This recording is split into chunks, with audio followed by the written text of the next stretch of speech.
A blessed Sunday sa ating lahat. Kung saan ka man nanonood ngayon, good morning, good afternoon, and good evening. Sa mga nandiyan sa Facebook Live. And of course, welcome ka dito. No? Ako nga pala si Renz, isang negosyante and a follower of Christ. We always do this every Sunday consistently. Ayan, so kung gusto mo sumama ulit, di ba? We're always doing this, consistent. Of course, we have to always remember the source, di ba? Sa isang linggo na pinagdadaanan mo, no, napakaganda na lahat ay maalala natin at the same time we spend time, no? Walang iba kundi kay Jesus, di ba? This is the Sabbath. So, dapat mas increased yung time natin para kay Lord, di ba? Sino yung mga galing church dyan? Ayan. Diba? And of course, aside sa church, we also have this fellowship as our way, no, of giving back all the glory to God because all our abilities, all our skills, all our blessings, diba, sa Kanya naman ang gagaling. Ayan, no? So, you are welcome here kung ikaw ay napadaan lang. Dumaan lang to sa feed mo, sa story, sa Facebook, or baka may nag-send sa'yo ng link, or baka may nagtatag sa'yo dyan sa comment section, no? You are very much welcome here as well, ano? And of course, magandang umaga sa ibang bansa, ibang time zone, at magandang gabi dito sa Pilipinas. Welcome here. Sino dito ang mahilig sa no entry? Diba? Pag yung pumapasok ka pa lang sa nakikita mo agad. No entry. Gusto mo ba yun? Siyempre wala naman may gusto nun, no? Sino bang gustong maharangan dito, no? Pero, of course, sa buhay, marami talagang bagay ang nagiging madaming humahad lang, no? Madaming hurdle sa walk mo. Lalong-lalo na kung ikaw yung taong gusto mo na makilala si Lord. Diba? Gusto mo ng, ano ba yung relationship na tinatawag nila? Diba? Kasi lagi nyo naririnig, it's not about religion, but it's about relationship with Jesus. Diba? So, kung ikaw yung tao na gusto ko na siya talaga makilala Gusto ko na talaga magkaroon ng relationship sa Kanya. Diba? Kaso, minsan, no? Ang daming humahad lang sa'yo, no? Opposition ng ibang tao.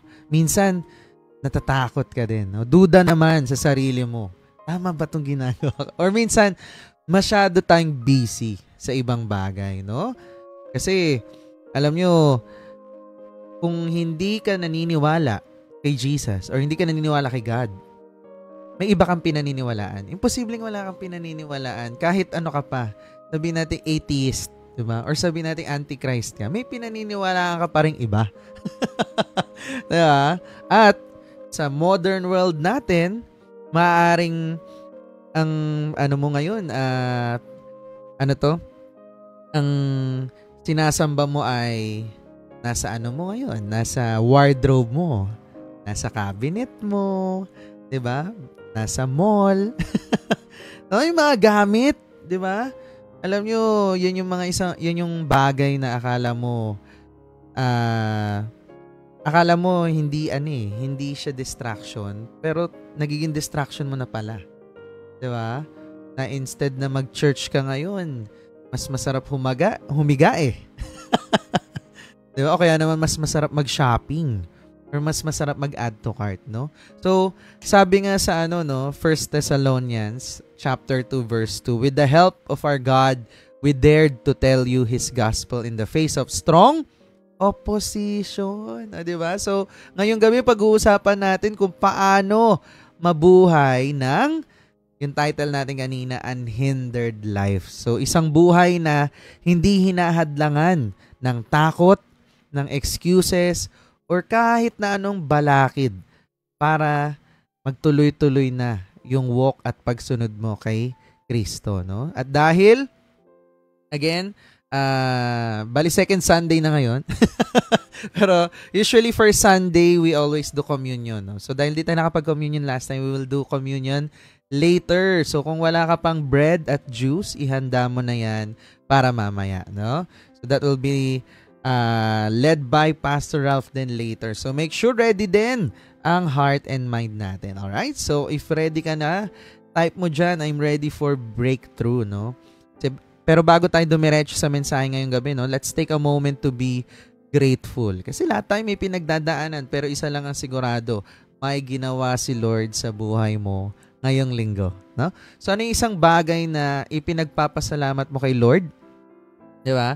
So yan yung mga nasa live, comment mo dyan. Di ba? Baka may bonus na blessing si Lord sa mga nag-share dyan sa comment section. De joke. Ako, nakaka-bless lang, no? This week is really fruitful. So this time, hindi productive, fruitful. Kasi pwedeng pwede kang productive pero hindi ka fruitful. Fruitful in a sense na ang dami nating nagawa in terms of not just in the business, but in terms of doing our Great Commission, sharing the gospel. So, nakaka-bless lang kasi ito na yung part na na sabi ko, ang sarap lang mag-share. Hindi ka lang nag-share about wisdom or yung experience, but you're sharing talaga kung saan nanggagaling yung strength mo, kung saan talaga nanggagaling, no, yung smile mo everyday, 'di ba, yung pagiging grateful mo everyday, no? Kasi tama talaga no, kasi katulad nung last Wednesday, every first Wednesday of the month kasi meron kaming community gathering or grand fellowship. Yan. No? So, it's also our way, no, para to remind and point us back to the Lord. Ang galing lang kasi yung fellowship namin, no, ang shinare din doon is about ano yung naging miracle or ano yung mga bagay na ipinagpapasalamat mo na alam mo nandun si Lord. Kasi usually, 'di ba, pag may mga bagay kang or may mga plano kang hindi natutuloy, 'di ba? So paano mo nasabi na talagang faithful si Lord sa buhay mo, no? So ang ganda nung sharing and then ang ganda nung mga narinig ko din from other people, no. So nakaka-bless, no, dun sa part na 'yon. And syempre I'm grateful as well for the gift of life every day, no. Yun din yung isa sa mga shinare ko na despite all of these things, grateful lang talaga ako kasi magkakasama pa rin tayo hanggang ngayon. Diba? Nakikita-kita pa rin tayo, nagising ka sa umaga, umabot ka ng March 9. Diba? Ang daming tao hindi na nga umabot ng March or 2025. Pero nandito ka pa rin. It means you still have purpose. Kasi kung wala ka ng purpose, di kinuha ka na ni Lord. Diba? I'm grateful for the gift of family, my spiritual family, my community, no? So, nakaka-bless lang. I'm grateful for my, gusto ko lang i-shoutout yung partner ko ngayon, si Jel RJ, no? So, sobrang nakaka-bless din, no? And lately, nagbe-brainstorming kami for the improvement pa, no? So, sa dami pang matutulungan talaga. Nakaka-bless. Ayun. No? So, anyway, ang daming kong nababasa dyan. Ang daming breakthroughs, no? And, grabe, we are celebrating and rejoicing with you, no? Grateful din pala ako kasi meron tayong mga partners na nabaptize yesterday. Ayan. So, thank you, Lord, no? Nabaptize yung isa sa mga talagang laging tumutulong sa atin, no? Si Sir Jerome Amante. And one of our leaders as well, no? Sina Jill Jeff. Yan. No? So, thank you, Lord, no? Talagang nagbubunyi ang langit, di ba? Nakaka-bless. Alright? So, anyway, pag grateful ka kasi, mas lalo mo talaga nakikita yung kabutihan ni Lord, no? Even the smallest of things. Now, excited na ako marinig ang mensahe ng Panginoon ngayong gabi. So, handa na ba kayo? So, kung ready ka na, i-type mo dyan, I'm hungry for the word. At this point, let's welcome our Pastor Ralph Dulman. Good evening sa lahat. Okay, so Ma'am Sheila pa rin yung pangalan ko dito. Iyan ako lang. So anyway, I'm thankful to God for tonight dahil andito na naman tayo. And marami ring mga praises ako. Siyempre yung I tried to renew my license this week, no, to officiate weddings, okay? So, nung sa Las Piñas ako, walang problema kasi established church, may building. This time, wala pang building, alam ni Lawrence. So, bibili pa lang kasi, naghahanap pa lang. So, hinanapan ako ng Philippine Statistics Authority ng building. So, na-deny for that day. So, magpa-process ako ulit bukas kasi Lawrence, ang mangyayari, my district ministry supervisor told me, after ma-deny ako, tumawag ko sa kanya. Sabi niya, you have to be connected with a local church dito sa Bacolod na alliance, na kagrupo namin, para maging legit na may building. Kasi paano ako magkakasal, sabi ng PSA na tao doon, paano ako magkakasal, pastor, wala kang building. So, nag-talk na ako sa isang local church dito, Bacolod City Alliance Church. Praise God, after ng meeting ng board nila kanina, after ng service nila, approve agad na I will be a church planter, connected to them. So, salamat, Lord, no? Nakita mo yung isang puso, isang mind ng bawat Kristiyano na tinanggap agad ako bilang church planter para maging base ko ang kanilang church. Alam mo yon, kasi sa PSA, before ma-release yung license mo to married, to officiate weddings, i-ocular inspection nila yung building. So, gets nyo? So, doon nagpapasalamat kami ni Ma'am Sheila. Personally din ako. No? I'm so happy is this. Wala nang question masyado na yung leadership ng Bacolod City Alliance Church. No? Shout out sa kanila. Walang maraming question. Talagang they approved my request that their church will be my, kung sa ano pa, parang home church ko siya dito. Kasi ang home church ko dito originally is Baptist. Pero yung license ko kasi Alliance. So I have to have a church na legit na church na ako ay magiging parang base ko yon sila. Okay? So, praise God, no? That's very important kasi Lawrence, siyempre ikakasal kita pagdating ng panahon. Within these 3 years na pressure si Lawrence. Within these 3 years na license ko, malay natin may magpakasal sa inyo na nabaptize ko, pwede po talaga. And also, ang license ko sa grupo ng Alliance, Kamakop tawag sa amin sa Philippines, is effective sa Visayas, sa Luzon, at sa Mindanao. So, very important itong license na ito. And also, I will marry yung mga couples sa outreach natin, Lawrence, dito, na nagli-live-in, na hindi pa kasal. So, syempre, nabaptize na yung iba. Syempre, when you follow Jesus, full ang submission mo rin sa authority ni Jesus over your marriage. And that, you go through marriage, you go through a wedding for the blessing of God sa relationship. Okay? So, weddings are very important.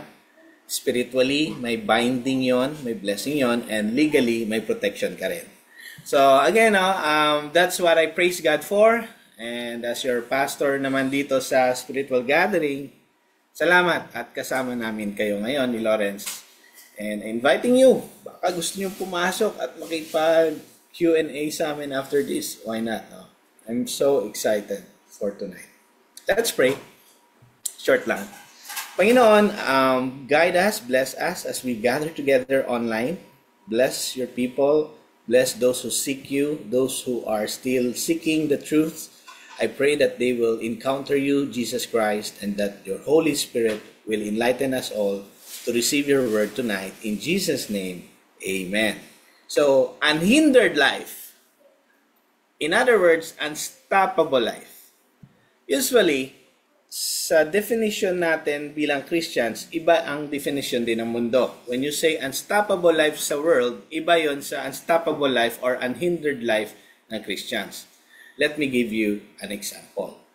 Sa world, ang unstoppable life, usually, kinoconnect siya sa pag marami kang pera. You can buy anything you want.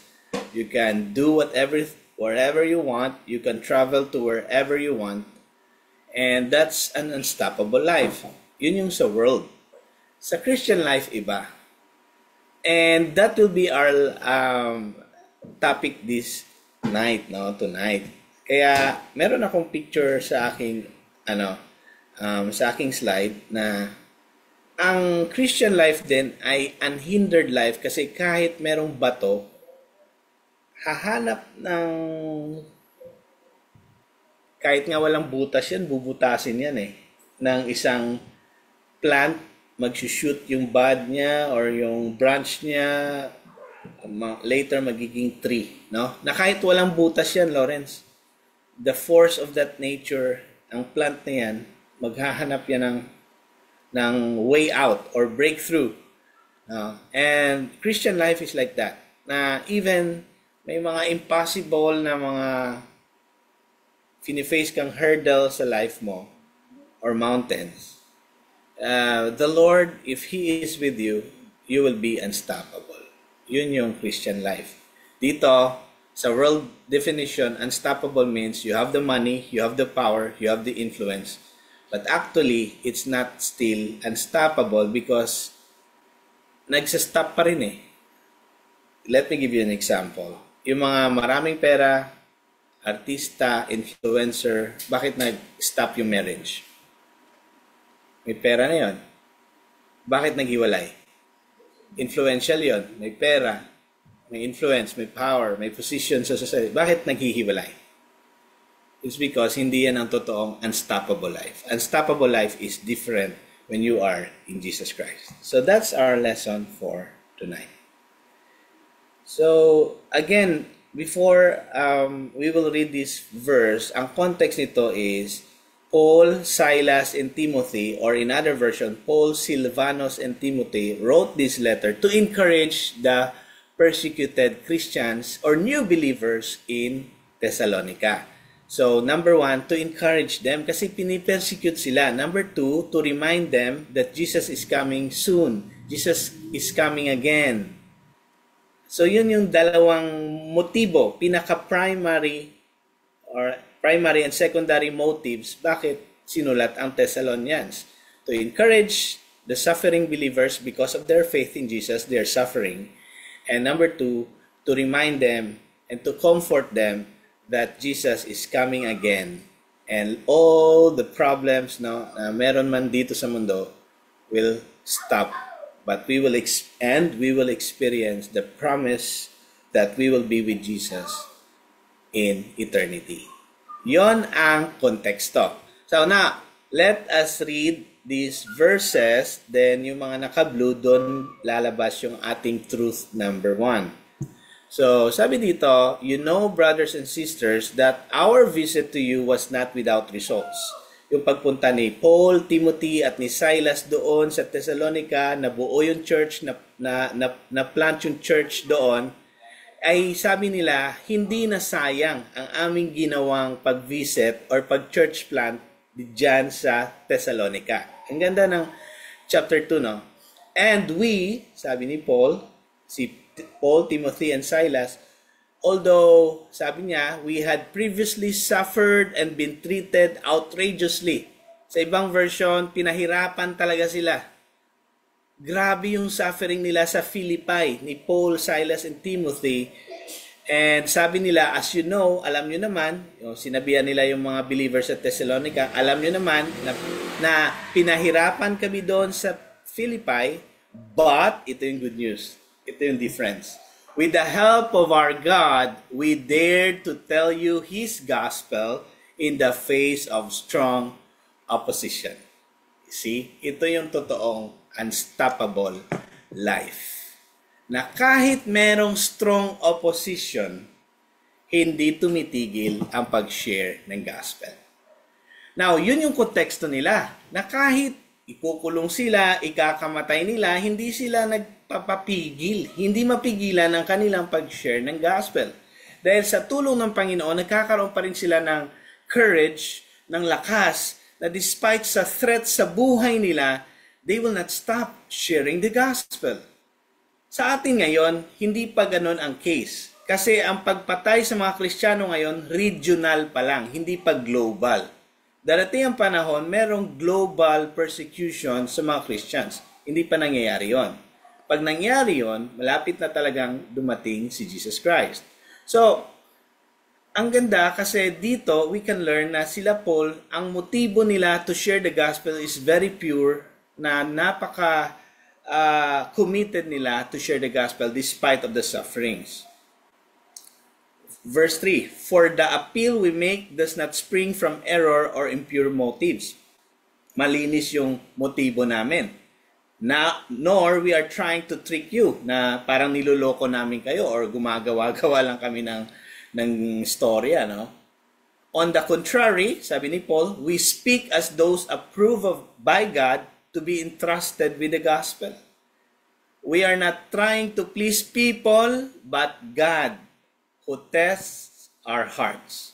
So si Paul, si Timothy, Silas, and the other followers of Jesus, na katulad nila na nag-share ng gospel, talagang confident sila that they are called by God and they are approved by God to be gospel bearers and sharers, no? And God knows our hearts, sabi nila. Verse 5, you know, we never used flattery, nor did we put on a mask to cover up greed. Hindi kami nambobola sa inyo. Na every time we speak, feel good lang yung ang sermon, di ba? Maraming ganun na ayaw masaktan yung listeners. So, hihilot-hilutin yung gospel na para hindi masaktan. Baka pag nasaktan to, hindi na to magstay sa church or di na to magiging supporter ng ministry. So, dapat hilot-hilutin yung mensahe. No. We do not please God here, sabi ni Paul. And we don't put up a mask na parang nagmi-ministry pero gahaman pala sa pera. God is our witness. No? Pag sinabing God is our witness, meron pa ba tayong may tatago? Wala na. So, dapat mas maingat, no? If God is our witness, mas maingat pala tayo sa ating buhay. Because God sees everything we have, everything we think about, every motives we have, God will know it. Verse 6, we were not looking for praise from people. Hindi kami naghahanap ng papuri sa tao, na galing sa tao. Not from you or anyone else. Okay, even though as apostles of Christ, we could have asserted our authority na dapat sundin nyo kami, pero hindi. Instead, we were like young children among you. So, ang attitude ni Paul, kahit authoritative siya, humble pa rin siya. And sinasabi niya ng diretso that we preach the gospel to please God, not to please the ears of people. And may problema tayo kung lahat na lang ng preaching feel good. Kasi meron din naman talaga sa totoong buhay po, kung alam nyo, may mga pastor na after they preach, lalapitan sila ng mga elders, lalapitan sila ng mga church leaders at sasabihan, Pastor, huwag mo nang i-preach ulit yun nasaktan ako. May mga ganon. May mga ganong leaders sa church minsan na sobrang strong ang personality, sobrang dominante. Ayaw nila na nagpipreach yung pastor na nakakasakit. But you know what? The truth will always hurt us, but for a reason and for us to be maturing. Hindi lahat ng sasabihin ng pastor for encouragement, sometimes for reminder, sometimes rebuke, sometimes instruction, sometimes correction. Because the truth is not always good in our ears. But again, ang pinakapunto sa unang blue font na mayroong mga lines, sabi dito, with the help of God, no? Dito sa second verse, we dared, grabe may dare talaga, we dared to tell you the gospel of God. So what can we learn? Una, unhindered life of a Christian is a life with courage to share the gospel despite or amidst suffering. Yun yung totoong unhindered life. Yun yung totoong, punta muna tayo sa truth yun yung totoong unstoppable life. Hindi to tungkol sa unstoppable, kung ano yung i-declare mo, makukuha mo, kung ano yung kiniklaim mo, kung ano yung manifest mo. I manifest. Hindi yan. Unstoppable life is not the way you think. Unstoppable life is connected to sharing the gospel. That whatever will happen in your life, in suffering or in success, in failure or in triumph, in sickness or in health, in poverty or in riches, you will not stop sharing the gospel. Yun ang unstoppable life. And if you become rich and you stop sharing the gospel, naging greedy ka na, there's something wrong with you. If you are poor and you stop sharing the gospel because you keep on complaining why you are poor still, there's a problem. So whether you are rich or poor, if you stop sharing the gospel, there's a problem. Okay? So unstoppable life is the courage to share the gospel, to share Jesus Christ amidst hardships sa buhay mo. So yun yung totoong unstoppable life. Sabi dito, quotation ito from Tom Rainer, thriving churches or growing churches have the Great Commission as the centerpiece of their vision, while dying churches have forgotten the clear command of Christ, and that is to make disciples. Ang growing Christians, ganon din naman. Growing Christians, thriving Christians are those who always think and live out the Great Commission, and that is to make disciples. And yung dying na spiritual, sabihin na natin, spiritually, anong tawag dun status quo na Kristiyano is, they have forgotten to make disciples. Diba yun yung bilin ni Lord before He ascended to heaven, back to His throne? Na-stagnant. Thank you, Lawrence. Na-stagnant na. Pumupunta na lang sa Sunday to feel good, to raise their hand during worship time sa music, worship songs, feel good sa sermon, then uwi na. Hindi yan. Thriving Christianity and thriving churches continue to make disciples because that's the clear command of Jesus. So, wag din kayong mamangha. Meron akong warning na, kunwari, may isang church, 5,000 yung capacity every Sunday. Pag nag-worship, talagang 5,000 yung nakaupo sa mga upuan. Tapos, yung 5,000 na yon, pagka next year, 5,000 pa rin. That's not a thriving church. That's a dying church. Thriving church multiplies. Thriving church, every member make disciples. Thriving church is not a feel-good church. Most of the time, you will be empowered there, you will be trained there, you will be instructed there how to make disciples. Yun yung thriving church. So kahit sabihin na natin 5,000 sila, next year naging 5,050, at least nag-grow. Pero yung wala talaga, every year 5,000, next year 5,000 pa rin. Ang problema pa nga kung 5,000, next year 4,000, next year 3,000. Mas grabe yan. Imbis na progressing, nag-regress. And again, it's because the Great Commission has been forgotten. Or, hindi yan forgotten, disobedient talaga tayo. Okay? And also, when we say courage to share the gospel, balikan muna natin yung yung verse natin kanina. May dugtong kasi yun sa 1 Thessalonians chapter 2. Pakibasa nga, Lawrence. Alin po, Pas? Yang just as a nursing mother. Just as a nursing mother cares for her children, so we cared for you. Because we loved you so much, we were delighted to share with you not only the gospel of God, but our lives as well. Surely you remember, brothers and sisters, our toil and hardship. We worked night and day in order not to be a burden to anyone, while we preach the gospel of God to you. You are witnesses, and so is God, of how holy, righteous, and blameless we were among you who believed.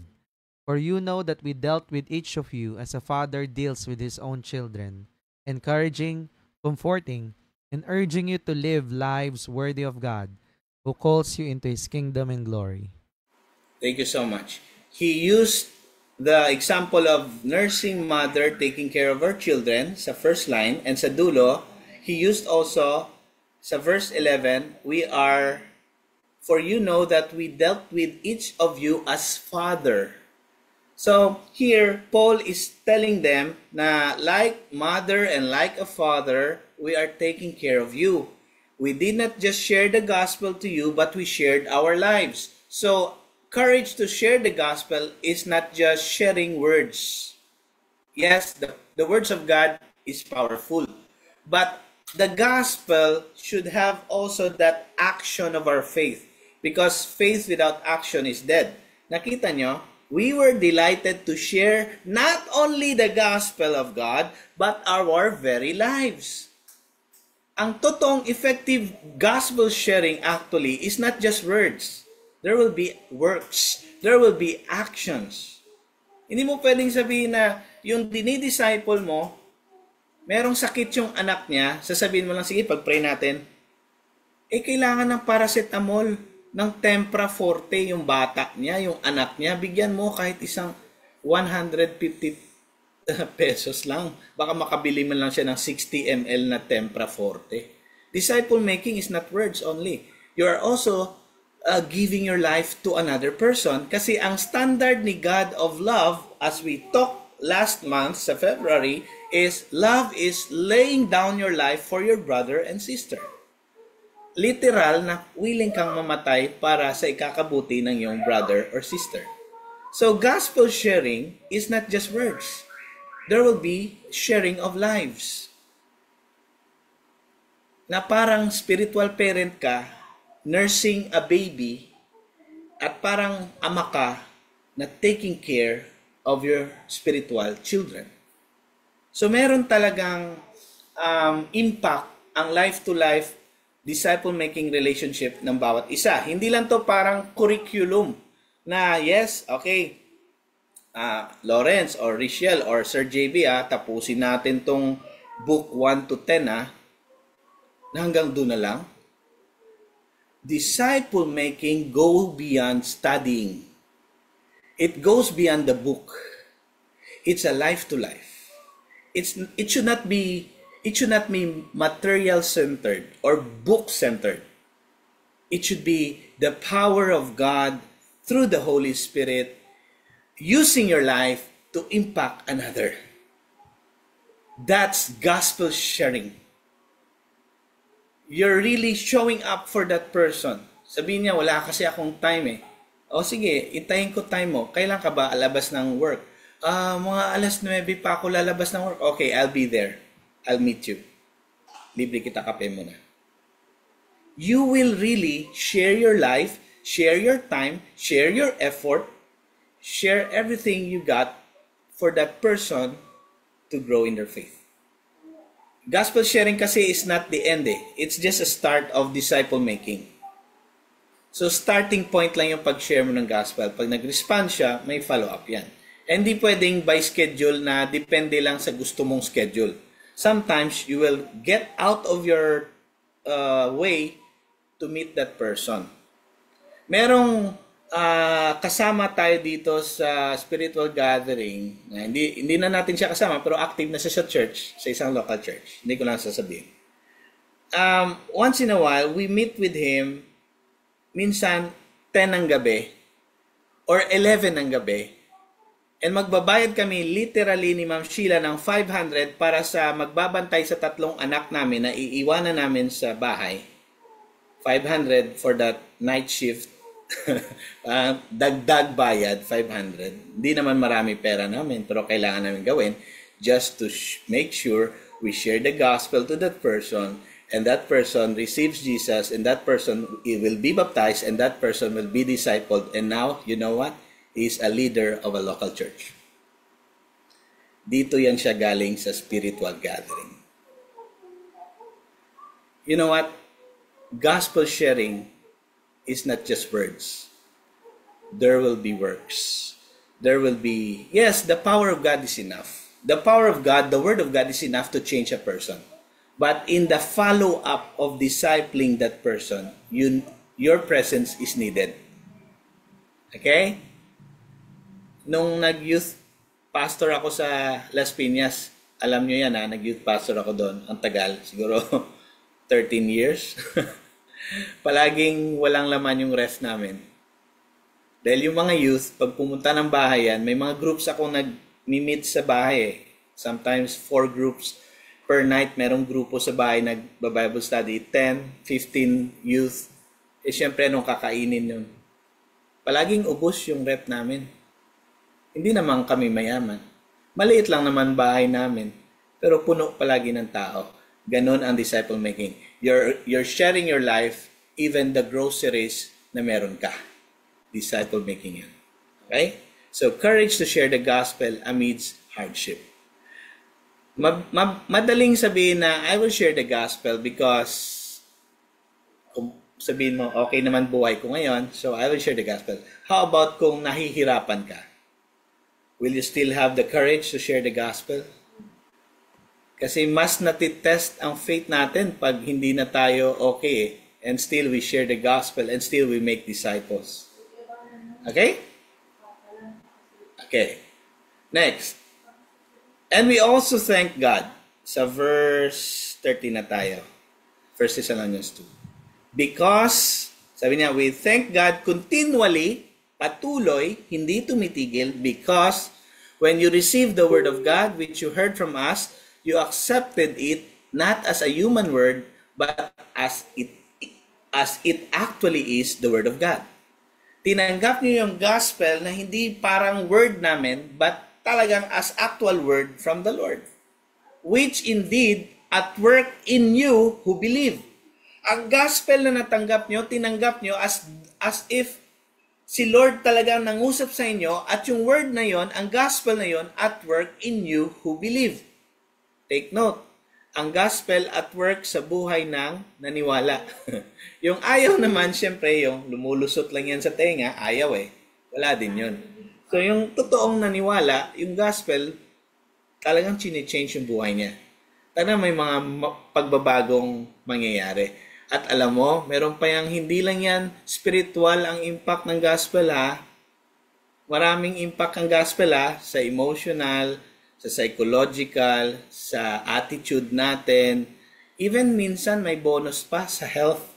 Meron akong isang believer sa outreach natin dito sa church planting sa Bacolod, doon sa town ng Pulupandan. First meeting namin sa 2 years ago ata yun, January 2 years ago, first Bible study ko sa kanila, tumanggap siya. After 6 months, nagpabaptize siya. After baptism niya, alam niyo nangyari, yung dugo na lumalabas sa kanyang ihi kasi meron siyang prostate cancer nawala. Pati yung catheter niya nawala. It's just a leap of faith. I mean, tinanggap niya ang gospel the first time nag-Bible study kami sa purok namin. And later, nagtataka siya, grabe na, umiihi na siya ng dugo, Lawrence. May catheter pa. Ang sakit, bawat ihi. After ng baptism, pinakitaan siya ni Lord ng miracle.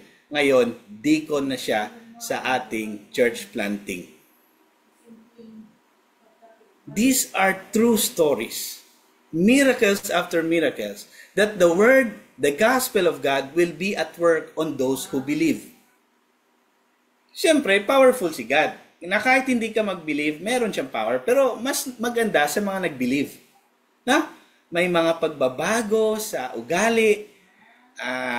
Basta, may magandang nangyayari. Hindi lang sa spiritual. Even minsan sa mental, sa psychological, sa spiritual. Di ba? Sa physical. Sometimes sa relationships. Mas naging close yung mag-asawa kasi believer na sila ngayon. Mga ganon. So, 14, for you, brothers and sisters, became imitators of God's churches in Judea.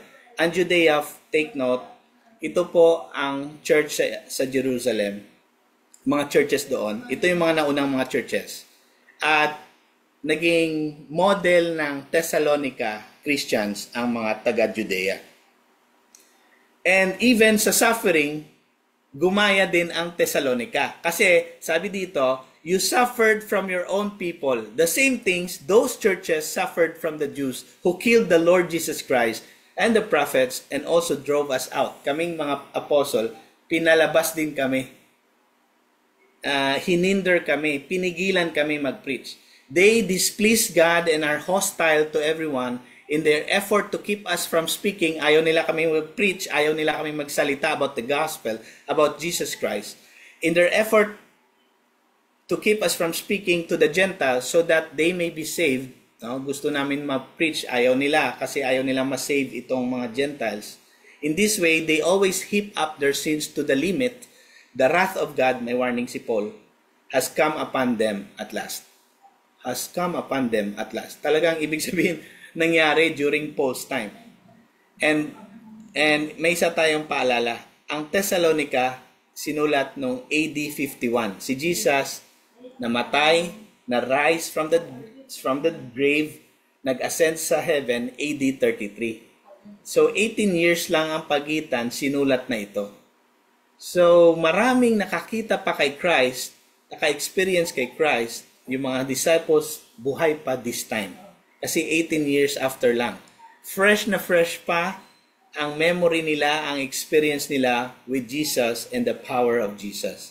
So, talagang, even si Paul, nakita niya nung pinarusahan ni God yung mga nagpapahirap yung mga pumatay kay Jesus, yung nagpapahirap sa mga disciples, pinarusahan din pala dito. No? So balik tayo sa doon sinabi ni Paul, we constantly, ano yan? Sabi ni Paul, we constantly thank God. We thank God constantly ba yan? Anong pagkasabi na? We thank God constantly. We also thank God continually. Okay. So ang una talaga na pinapasalamatan ni Paul usually is yung mga disciples na nag-grow sa faith. The word of God that is at work in your life. That's why sinabi niya rin dito sa 19, for what is our hope, our joy, our crown in which we glory in the presence of our Lord Jesus when He comes? Ano yung hope namin? Anong glory namin? Anong joy namin? Is it not you, believers in Thessalonica? Indeed, you are our glory and joy. So si Paul, palaging bukang bibig niya sa prayer niya, ang paglago ng faith ng mga disciples niya sa Panginoon. Lalo na itong mga new believers sa Thessalonica.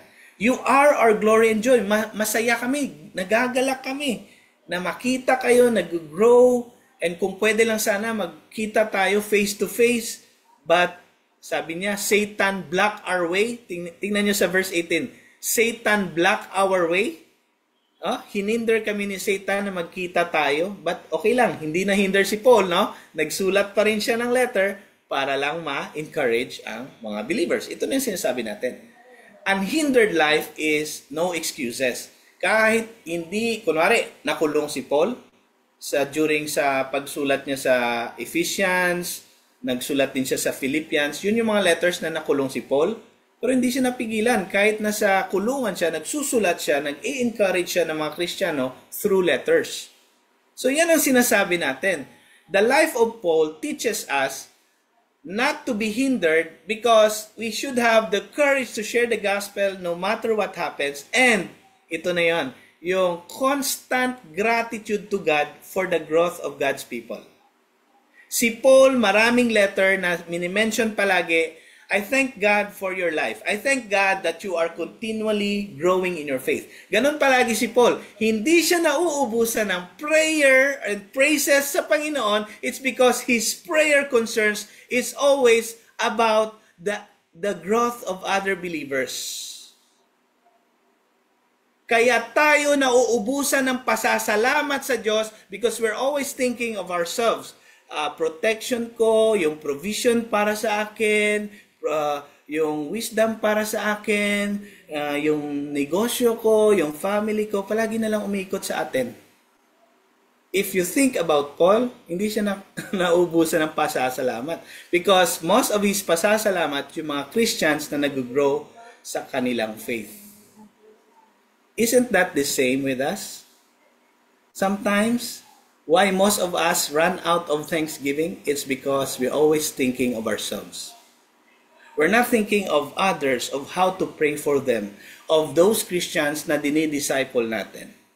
Wala tayong pinagpipray na iba, kundi atin lang palagi. No wonder, boring yung prayer life natin.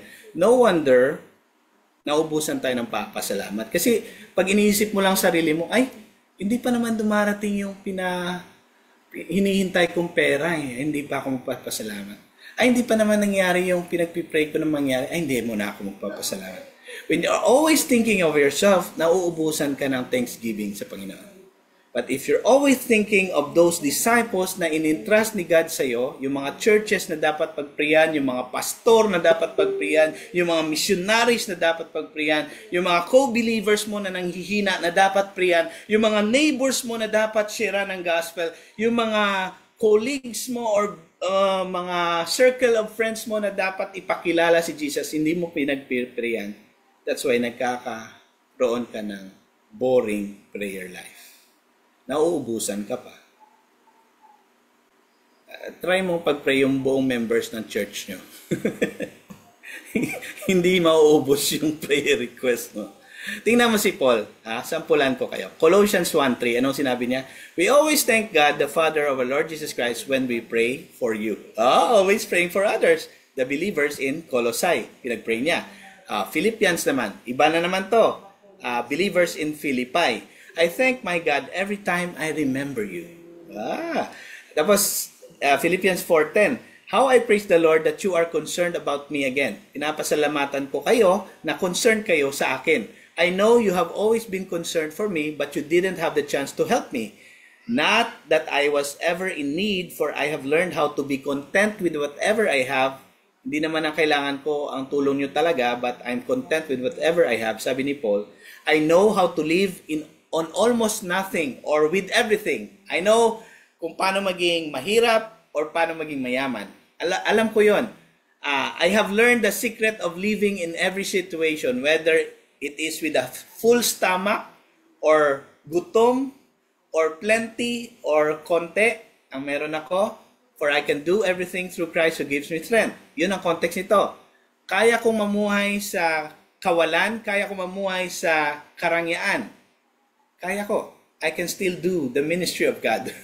Yun ang totoong context ng I can do everything through Christ who gives me strength. Hindi to yung whatever I ask in God, I will do it. Yes, God will give you whatever you ask in your name. But that's not, don't overuse this verse in Philippians 4:10 na kung anong gusto mong mangyayari. Hindi yan.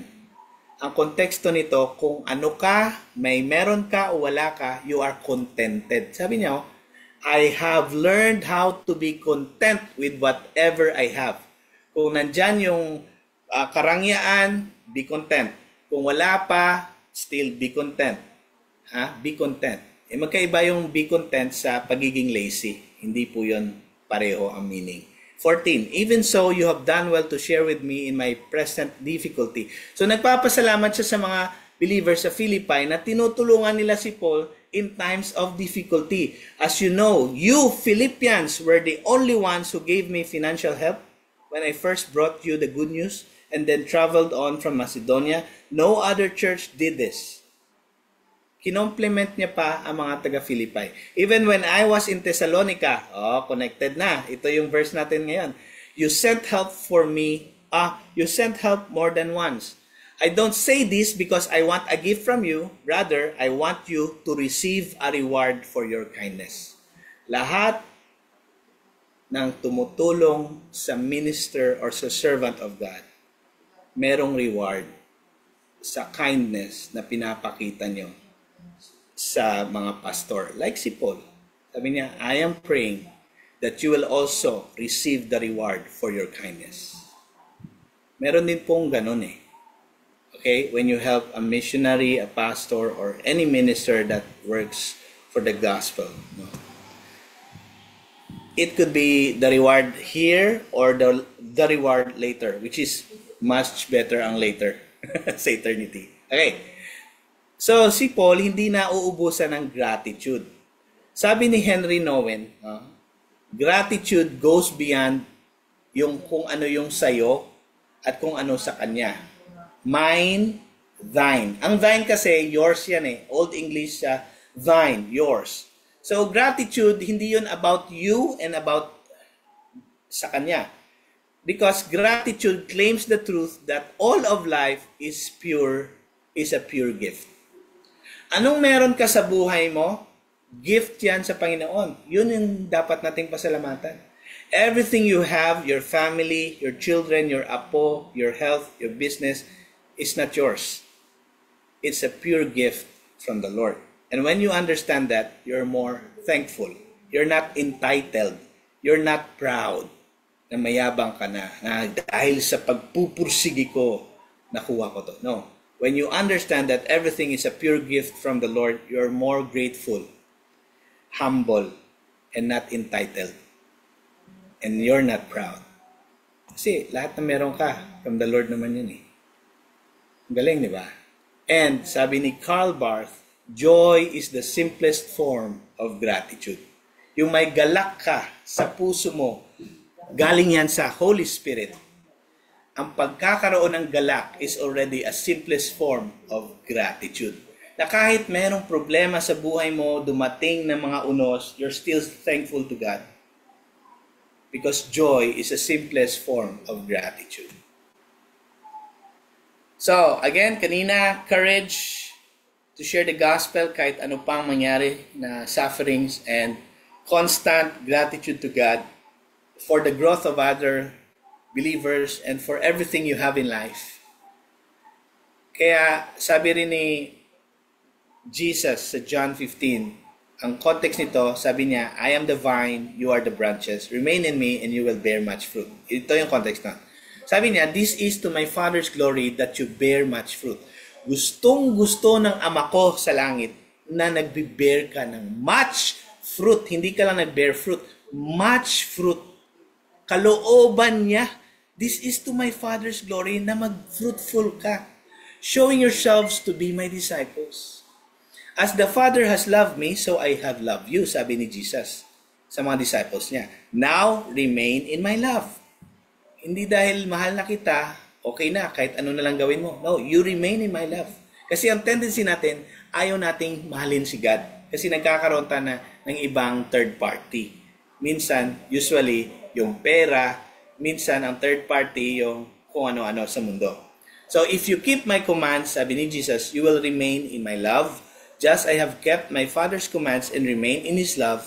I have told you this so that my joy may be in you.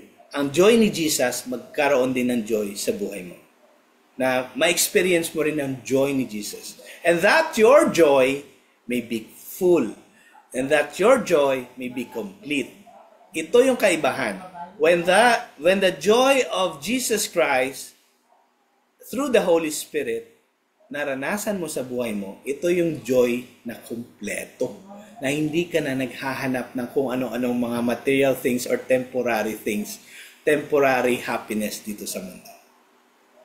Ang sarap pag nanatili tayo sa love ni God, sa joy ni Jesus, through the Holy Spirit. Kasi ang joy na to, kumpleto. That's why you're always grateful. Nagpapasalamat ka. Sa love pa lang ni God eh. No? Ang love ko, mapasa inyo. Sabi ni Jesus, ang galing, no? Grabe si Jesus, no? Ang love niya, nasa inyo. Yung joy niya, nasa iyo na rin. So, pero may inutos siya. Remain in me. Remain in my love. So, next. Ito na. Papunta na tayo sa third and last truth. Ulitin ko yung verse kanina na binasa. Just as a nursing mother cares for children, so we cared for you. Because we love you so much. Connected to sa John 15. Remain in my love. Si Paul, pag nag-disciple pala, parang spiritual parent ka, na talagang yung love mo sa dinidisciple mo ay talagang nandyan. You care for the people, hindi lang yung words. You really care for them. And sabi niya, we were delighted to share with you not only the gospel of God, but our lives as well. Gusto namin i-share ang buhay namin sa inyo, mga believers sa Thessalonica. Gusto namin na pati buhay namin ibigay namin sa inyo. And surely you remember, brothers and sisters, our toil, our hardships. We work night and day para in order not to be a burden to you while we preach the gospel of God to you. Ang konteksto nito kasi, sabi ni Paul sa kanila, remember nyo, nung nagpipreach kami ng gospel sa inyo, mayroon din kaming ginagawang income generating na para hindi kami maging pabigat sa inyo. Kasi si Paul po, tent maker. Ang tent noon na ginagawa ni Paul, yung kita doon sa ministry pa rin. Sabi niya, nag-work kami night and day, hindi lang sa pag-preach, even sa pag-church planting at sa pag-tent making. Ang tent na ginagawa ni Paul noon, yung skin ng animal or leather. Hindi yung trapal ngayon na plastic. No, tent making during Paul's time is leather. Yun yung ginagawa ni Paul. Ang kita doon is sa ministry pa rin para hindi siya maging pabigat sa mga believers sa Thessalonica. Intindihan niyo po? Grabe si Paul, no? May negosyo din siya habang nagmi-ministry pa. Grabe tent making. Hindi sinabi dyan, pero yan ang ibig sabihin nito. Ito yung konteksto nito. So you are witnesses, and so is God, of how holy, righteous, and blameless we were among you who believe. For you know that we dealt with each of you, as a father deals with his own children, encouraging, comforting, and urging you to live lives worthy of God who calls you. So grabe ang commitment ni Paul. And so we can learn the third truth, letter C pa rin, is commitment.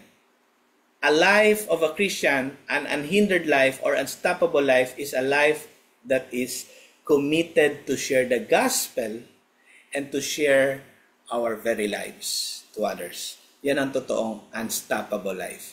Yung hindi lang gospel yung sinishare mo, pati yung buhay mo na sinishare mo na sa tao. Yung time mo, yung effort mo, minsan, even yung kape niya, lilibre mo na siya, or wala siyang papunta sa coffee shop, bigyan mo pa ng pamasahe, makapunta lang, ma-meet mo lang. Commitment yan eh. Yun yung totoong unstoppable life. You're not making excuses. You're making ways on how to make disciples for you to share the gospel and for you to share your very life.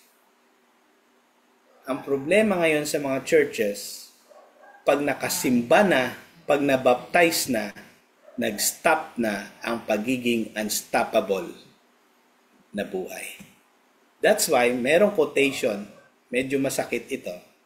Sinabi, when the church becomes an end in itself, it ends. When the Sunday school, as great as it is, becomes an end in it ends. When small group ministry becomes an end in itself, it ends. When worship service becomes an end or becomes your goal in life, yun na lang, basta maka-worship lang ako, it ends. What we need is for discipleship to become the goal. Not the Sunday school, not the small group, not attending worship service, but sabi dito, we need for discipleship to become the goal, and then the process never ends. The process is fluid. It is moving. It is active. It is a living thing. Parang organic ba? Hindi nagsistop. It must continue to go on. Every disciple must make disciples. Ang problema mo kung dahil na punta ka na sa church, hanggang doon na lang. Dahil nag-attend ka na ng small group, nag-attend ka na ng spiritual gathering like this, hanggang doon na lang. Dahil nag-worship service ka na every Sunday, hanggang doon na lang. That's a problem. Hindi ka na thriving church. Hindi ka na thriving Christian. Nag-stagnant ka na. Every disciple must make disciples. That's the very point of the gospel. So, a true believer who lives an unstoppable life, ang totoong unhindered life, is the one who has the courage to share the gospel kahit mahirap, kahit masasaktan siya, kahit ikakamatay niya, he will share the gospel. The one who has constant gratitude to God for the believer's growth and for everything he has in life because he knows it's a gift from God. And the one who is committed to not only share the gospel but even share His very life to others. Just like this tree, kahit bato, sisirain niya, mag-thrive lang yung buhay niya bilang punong kahoy. Hindi siya napipigilan. So reflections, what hinders you to share the gospel to others this week? What are you grateful for today? Anong pinapasalamatan mo today? Again, remember, hindi lang puro personal bucket list mo yung iniisip mo. I pray that you are also grateful for other believers like Paul. And number 3, are you committed to share the gospel and to share your very life to others? Kasi kung hindi, then you miss the point of becoming a disciple of Jesus Christ. God bless you.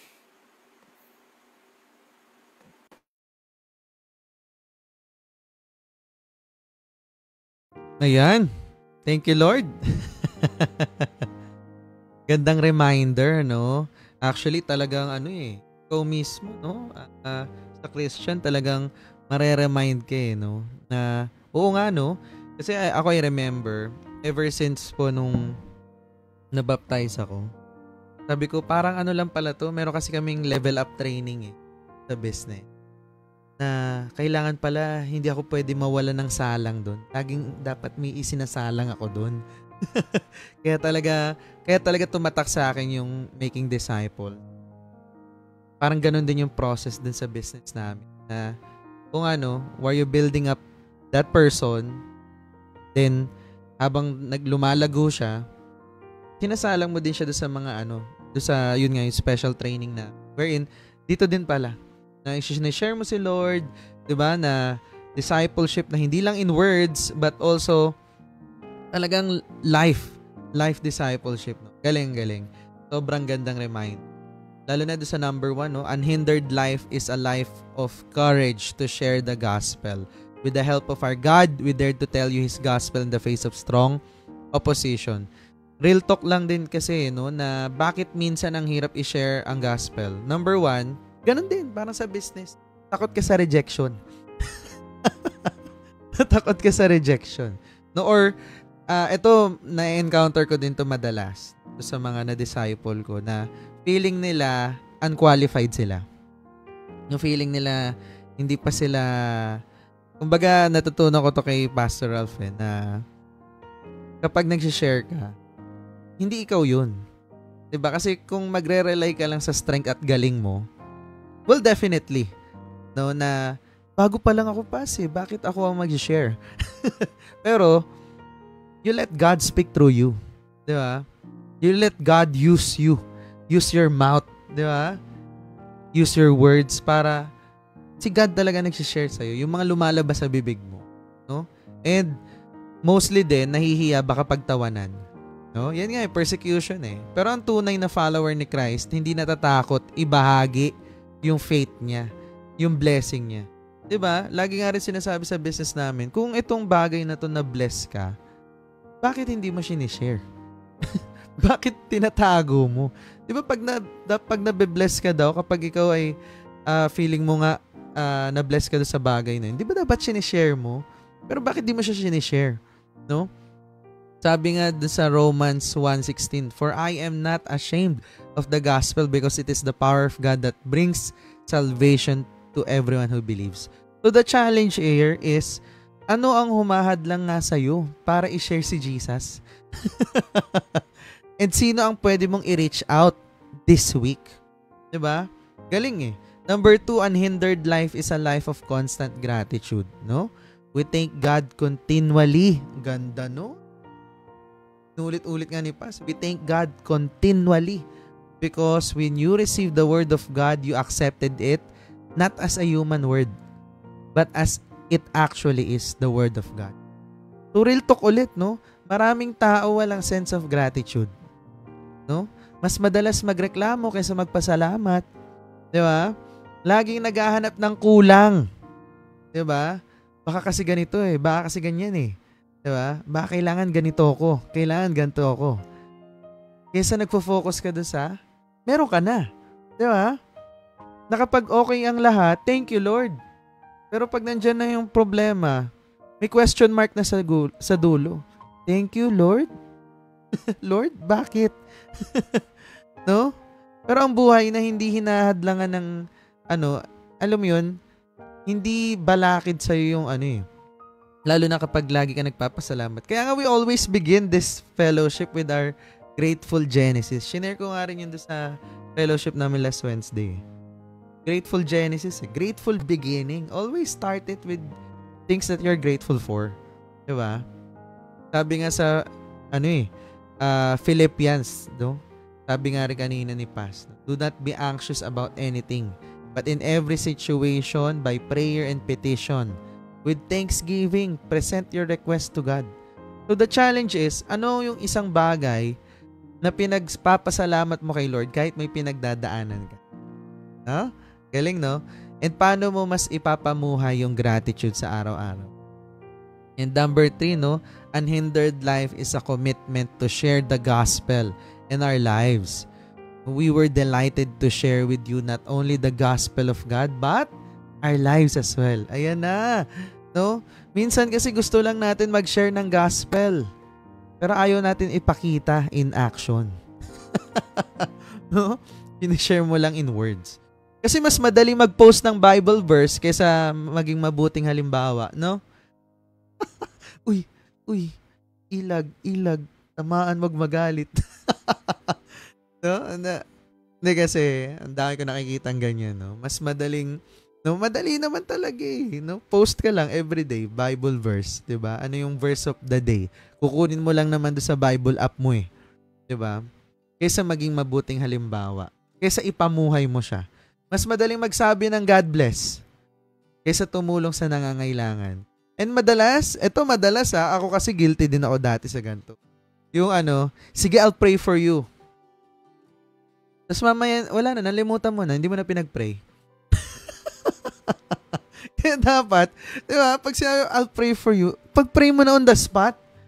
Di ba? Huwag mo na ipagpamamaya. Sometimes later becomes never. No? Hindi na nga sometimes eh. Often. Di ba? Pag-pray mo na agad. No? Kasi, ang tunay na buhay kay Kristo ay isang buhay na ibinabahagi hindi lang sa salita, kundi sa gawa.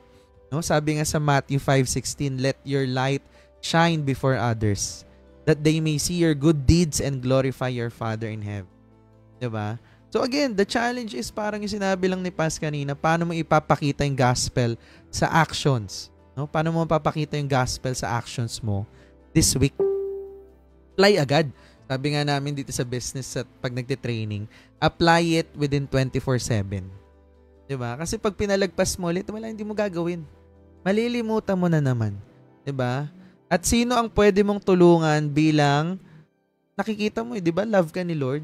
So sino yung pwede mong tulungan ngayon, no? As an overflowing nung love na 'yon. 'Di ba?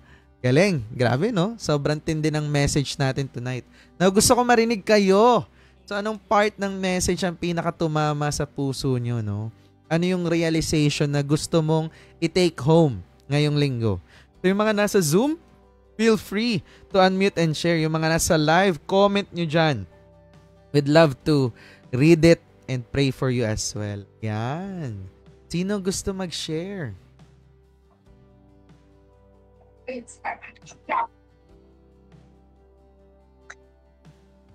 Walang voice.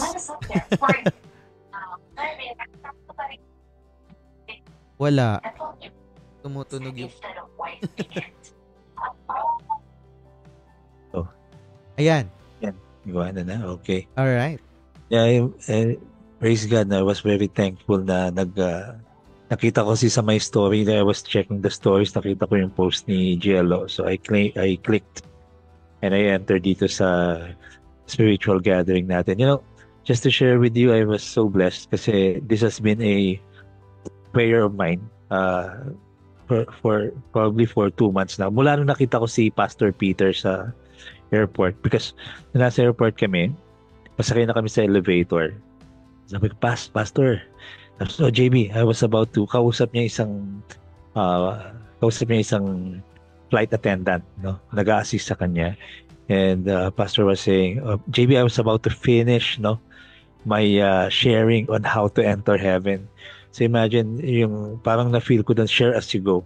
They were very happy to share dun sa flight attendant. Naglalakad sila papunta dun sa Mabuhay Launch, tapos sa elevator, puro si Lord na sinasabi ni Pastor. No? So I was so touched and sabi ko, ang dami kong na-miss. And I was praying for it and now dito sa spiritual gathering natin, ayun na naman yung message. It's all about ang galing it's all about sharing the gospel. It's all about the Great Commission. So, isipin mo sabi ni Paul, sabi niya yung nabasa ko sabi ni Paul, di ba? Ano yung when He comes again, when God comes again, ano yung glory na makukuha ko? Yung glory na makukuha niya, nakapag-share siya yung sa mga tao. Yung mga tao will be my hope and glory. Grabe, no? So, parang talaga dapat every day we have to share Jesus Christ, no? To other people, to share the good news, to share the gospel. And I was so blessed, Pastor, for that. And thank you so much for this message. And yun, I think at the end of the day, talagang dapat walang excuse Dapat everyday ma-meet natin. Kung hindi tayo ma-meet, parang sa business din natin, di ba? Naghahanap tayo sa friends list natin ng mga taong kakausapin. Parang ganun Parang ganun din siya If ever you see somebody na in need, nag-post sa FB na in need, tawag tayo di ba? Ako, nagawa ko na siya kasi I've been praying for that really, for now. Sabi ko, Lord, please help me to show to me and don't, I don't need very flowerful words. Just touch me. Pag kailangan ko mag-share ako. Help me to find people na talagang pag nakita ko sila makakapag-share ako. And this is ito yung message ngayon. So, thank you so much for this wonderful message. Let's pray for each other talaga na makapag-share pa lalo sa lahat ng tao. No? Yun ang goal talaga natin. At the end of the day, when Jesus comes again or when we meet Him, yun lang naman ang kailangan maging proud tayo, di ba? That we will be, parang sabi nga sa church namin, well done, my good and faithful servant. So, I hope we can really be the best servants kay Lord. Dahil sa message nito, share the gospel. Thank you. Yun. Ang ganda ng words na talaga. Thank you. Thank you, Lord. Dagdagan Yes. Praise God sa mga sharing, Sir JB. Thank God. Praise God na-affirm kami ni Lawrence na tuloy lang natin to. Kasi sometimes we need to hear again the reminders from the Lord. Different people, different groups and we are reminded. So let's just skip this. Actually, I've been to 3 outreach today. Sobrang pagod na excited akong mag-join sa inyo. Pang-apat kayo. So, ganun din naman sa sharing of the gospel. Di ba, usually ang sinasabi, baka ma-reject ako. Ang reminder ko sa inyo from the Word of God, from the teachings of Jesus, when there is rejection, that's an opportunity. Amen. Hindi yun dapat iiwasan kasi ang rejection, mas lalo kang mag-share kasi nire-reject ka. Ibig sabihin, iba yung mindset niya, hindi siya naniniwala kay Christ, then mag-share ka. Rejection is an opportunity. It's not, please, never let the devil tell you, masakit ma-reject. No! We share. Pag may rejection, please share. Pag may hesitation, please share.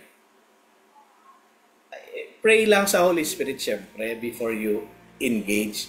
Pero pag nag-hesitate ka, share. Pag may rejection sila, share. Pag iba yung gusto nilang, iba yung mindset nila, mas okay. Palagi kasing, gusto natin favorable yung makikinig, tanggap lang tayo, hindi tayo reject. Hindi yun Gospel is, for sure, iba yung mind niya, i-reject ka.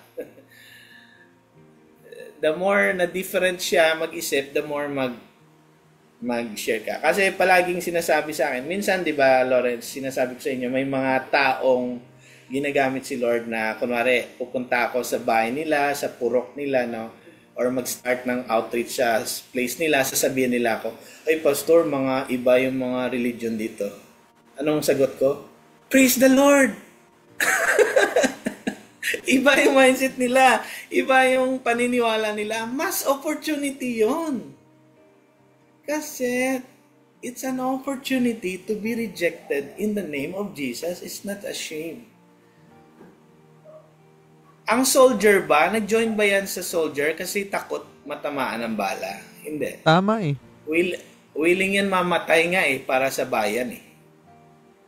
So, ganun din naman mag-share ka ng gospel. Ayoko, baka tamaan ako ng rejection. Hindi. Willing ka nga mamatay para sa faith mo . And the more na ayaw ng tao, the more you share. There are a lot of ways. There are a lot of approach. The same message, the same gospel, the same power at work in you, the same authority for you given by the Holy Spirit. Just share the gospel. The more you are rejected, the more you go in the power of the Holy Spirit. Wag kang mag-mindset na baka ma-reject. Yes, thank you Lord. I was rejected. I will share. Galing. Nikilig ako. Na-excite Pastor, ako. dagdag ko lang yung hesitant. Ang ganda rin, GLO, Hindi lang, ma-object, ma-reject. Hesitant, di ba? Pag na-feel mo hesitant ka, the more. Ang galing, ha? Another side of it. Salamat, Yes. Pastor. Yeah. Yes, kasi it's a lie from the devil that Tama. influences more Christians not to share because of rejection, because of hesitation, kasi hindi pa ako trained. No. Just be there, show up in the power of the Holy Spirit. Galing. Parang lang yan, Pas eh. Yung consistent ka nagwo-workout, di ba? May araw talaga na ayaw mo bumangon sa kama. Pero the more na feeling mo wag, the more na dapat bumangon. No? Galing, ang galing. Ako kinikilig ako at na-excite ako kasi ako, witness din ako, ilang beses na pagpunta dito ni Pastor. Ano yan? Masaya yan. Saan man siya dalhin. Mapasakay yan ng taxi, lahat kinakausap din yan literal Kaya nung inaaral ko din, nung nag-start ako mag-walk kay Lord, galing Lord, si Lord ata ang pioneer ng business namin Kasi lahat ng methods of sharing was done by Jesus. Kung ano yung tinuturo sa amin, nag-iiba-iba lang yung words, nag-iiba-iba lang yung pero it's how Jesus shared the gospel. Ganon din sinishare yung business namin. Kaya nabibless lang din ako kasi I was talking to my mentors, my grand mentor. Kasi sabi ko nga na minsan may part na, di ba, pag on fire ka kay Jesus, gusto mo mag-ministry na lang Parang, bitawa ko na to. So, ko share na lang si Lord. Pero, ang galing lang din ng part na na-share niya. Sabi din sa kanya nung spiritual mentor niya na pastor. Sabi niya, okay naman yun. But then again, God placed you there for a purpose. Na, yes, baka gusto mo na i-let go lahat yan. Yung yaman, yung lahat ng worldly things. But then again, God placed you there. For a purpose. Na, sabi nga nung pastor, so kung ilalagay natin sa context ni Pastor Ralph, ang hirap nga ng ginagawa namin Sayang ganon. Kasi, we're sharing the gospel. Would you imagine, kakatok kami sa Shangri-La, sa mga admin dun, and we'll just say, gusto namin i-share yung gospel sa mga employees nila. Diba? Just like Pastor Ralph, lumipad sa Bacolod for no security, but to share the Lord, to plant the church. Walang kasiguraduhan. Ang hirap nun. Sabi niya, but then again, kayo, you're in the business of sharing business to people. Tao lumalapit sa inyo. So, if you're not thinking that's ministry, then you're widely mistaken. That's your ministry. Ayan, ganun. Kaya nga sabi ko, grabe. Okay, Lord, ito rin sa mga pinagpipray ko na answered prayer, nasagot, na akala natin, nagiging hadlang itong pagbibusiness para i-share. Pero tama talaga. It's ministry. And I can attest to that because my first disciples were my business partners. Ang galing. And yun nga, na mostly they came from this spiritual gathering, this small group, na dati nga, sabi ko, bakit kaya ganun? Nawawala na sila. But then again, titingnan mo ulit yung isang side na, tapos na You've done your part, di ba? Kaya, hindi mo na sila nakikita dito because May mga kanya-kanya ng purpose si Lord sa kanila. 'Di ba? So, ang galing lang, no? And nakaka-bless lang na, well, yung iba nga, kung tutuusin nga, technically kasi hindi pa ako nagdi-disciple dati, pinapasa ko lang kay Pastor. Pero basically, yung mga talagang una kong pinag-share ng gospel was not in my own group. Diba? Iba't ibang partners. Nasa Dubai, isa nasa they're thriving whatever they have right now. So, nakaka-bless lang na ang galing lang nung ni-reveal sa akin nila. Ganun, na, o nga no, na hindi dapat maging rason na para hindi ko gawin tong business. Because in the first place, dito na pala yung ministry na binigay sa akin ni Lord. No? So, nakaka-bless. Galing. Ayan. So, talaga, eto, ma-share ko lang din, nakaka-bless part na to. Na, meron akong shinara ng business. We were eating hot pot. Makain kami hot pot. Madaling araw na noon. I believe that was 2 a.m. na. Parang ano lang to pass yung kwento sa Army Navies. Nung kumakain kami, that was after Eralista night sa may Magnolia. Nanonood, siya yung nagsiserve sa amin. From time to time, lagi din kami kumakain doon. So, medyo kilala at familiar na siya sa amin. So, nagko-content kami and everything. Then, na-curious siya ano yung ginagawa namin kasi nga nagtatanong kami nga doon sa sa account, ano yung income and everything. Sabi ko, add mo ako and everything. No? Tapos, kinare ko sa kanya yung business. Tapos, nung pagka-share ko sa kanya, nakaka-bless kasi parang after 1 year, tanim lang din talaga. After 1 year, binalikan niya ako. Sabi niya, ready na po ako. Gusto ko po malaman ano yung ginagawa mo. Tapos, ayun, kasi hindi ko siya kinukulit Pagka-add niya sa akin, ayun lang, minessage siya, hi. Pero after 1 year, dahil nga nakikita niya yung mga posting ko, to cut the long story short, ang galing lang. Kasi, hindi ako pinlace ni Lord doon ng accident. Kasi, isa pala siyang breadwinner na, alam mo yun, 3 sila magkakapatid. Pero dahil siya yung panganay, siya yung tumigil, siya yung nagtrabaho, yung dalawa yung nag-aaral. No? So, naghanap ngayon siya ng paraan para makatulong. Extra. Diba? So, alam mo yun, yung mga part na sabi ko, ang galing Na, siyempre, eventually, diba, we will share din kung gaano ka-faithful si Lord sa atin. So, nakaka-bless lang na whatever we have right now is a tool. It's a means to share the gospel, no? To touch people's lives, to make an impact sa bawat tao. Kasi nga, God gave us the gift of leadership. So, we don't want to waste it. No? Galing. Parang ano lang yung facing the giants. Galing. Thank you, Lord. Ayan, may gusto pa ba mag-share? Yan. Okay. Ayos pa ba audio ko? Yes po. Sobrang linaw. Nalobat yung kabilang earbuds Hopefully, okay pa to. Yes, anyway, okay, praise God. So again, now, wherever you are, whatever you're going through, mapa-business ka man, nawalan ka man ng business, may trabaho o wala, like si Paul, kahit saan siya masagi, nag-share siya ng gospel. Tama. Nakulong siya, na-open yung kulungan, dahil lumindol, hindi siya umalis ng kulungan kasi alam niya kailangan sharean ang warden. So na-save yung warden, pati yung buong family, nagpabaptize that same night. So kung saan ka, mapakulungan ka man or mapahospital, ito naman, yung father-in-law ko, pag na-hospital yan siya, usually sakitin kasi, dadalhin niya yung tatay ni Sheila, Ma'am Sheila. Dadalhin niya yung swero niya, di ba may stand dyan? Dadalhin niya, kasi baka daw mamatay na yung nasa kabilang bed, share niya pa ng gospel.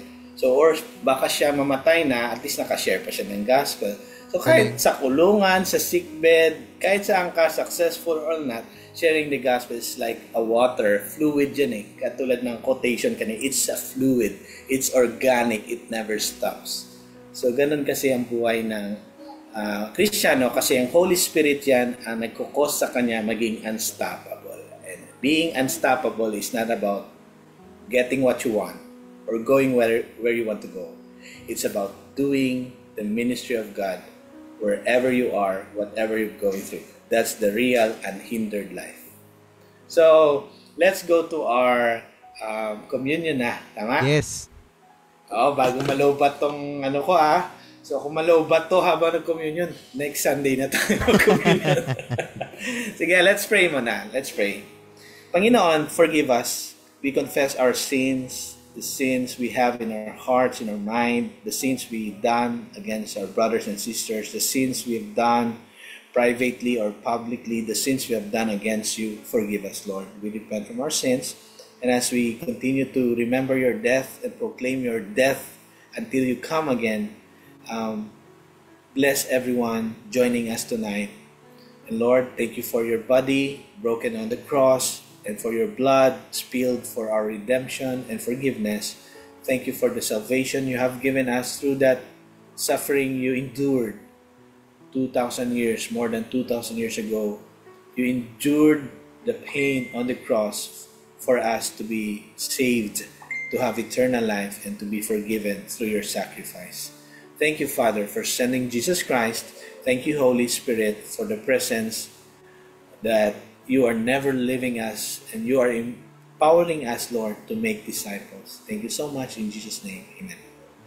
Okay, let's begin with the communion. On the night when Jesus was betrayed by Judas, he took the bread, gave thanks to the Father, and after giving thanks, he broke it and gave it to his disciples. And after giving it to his disciples, he said, "This bread is a symbol of my body broken for you. Do this in remembrance of me." Let's partake of it.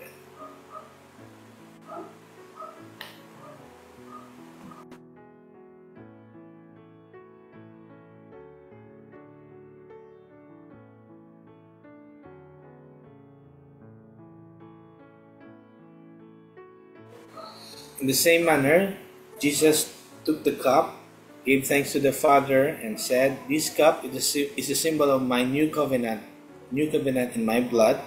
Whenever you drink this cup, you remember my death. And whenever you eat and drink, you eat the bread and drink the cup, you proclaim my death until I come again." Let us partake or drink the cup.